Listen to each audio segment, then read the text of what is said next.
The ruminator. This is the overthinker who replays conversations long after they are over. Something said 3 days ago, a look someone gave, a reply that felt slightly off. The ruminator loops back through it all, searching for what was really meant. The problem is not that they think carefully.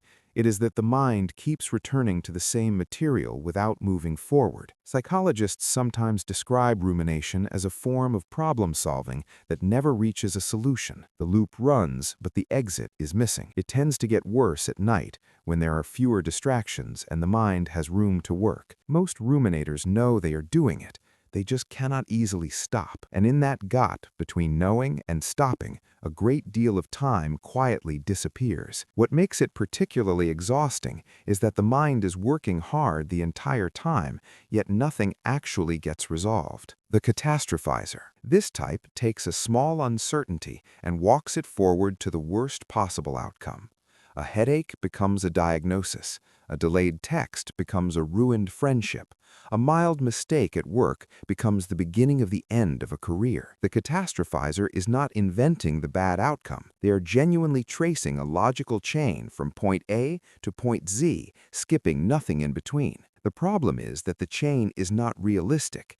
It gives every link equal weight, when in reality most chains break early. What makes catastrophizing so persistent is that it feels like preparation, like the person is simply being responsible by thinking it through. In most cases, they are just making the present much harder than it needs to be.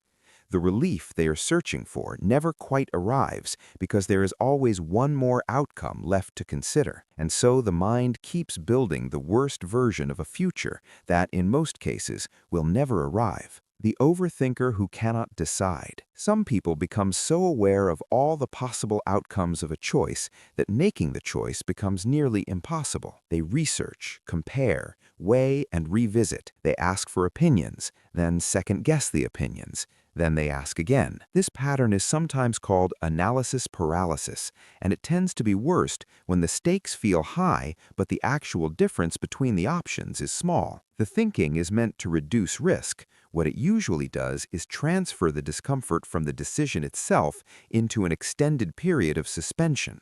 No choice gets made, no information gets added. The loop just continues. Meanwhile, the window for deciding often closes on its own, which the indecisive overthinker sometimes experiences as a strange kind of relief.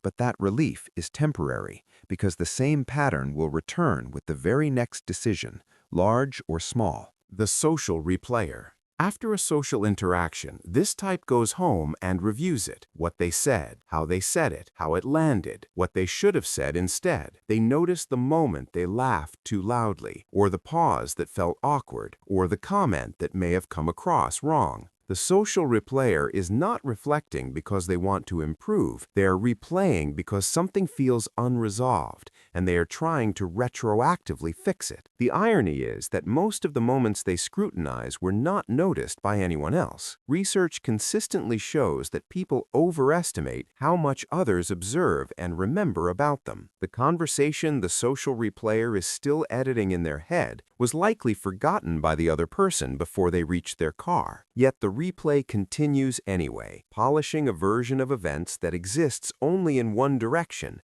and that no amount of rewinding can actually change. The future worrier. Unlike the catastrophizer who spirals to worst outcomes, the future worrier, more broadly, cannot settle into the present because they are always living slightly ahead of it. Next week's meeting, next month's uncertainty, next year's unknowns. The mind runs scenarios constantly. Most of the scenarios never come to pass, but the rehearsal takes up real time and real energy regardless. Future worriers often describe feeling chronically unready, as though no amount of thinking ahead will ever make them feel prepared enough. The preparation becomes a way of managing anxiety rather than a practical tool, and more thinking rarely produces more comfort. There is always another variable to account for, another contingency to plan around, and so the present moment remains permanently out of reach. Life ends up being experienced mostly as something to get ready for,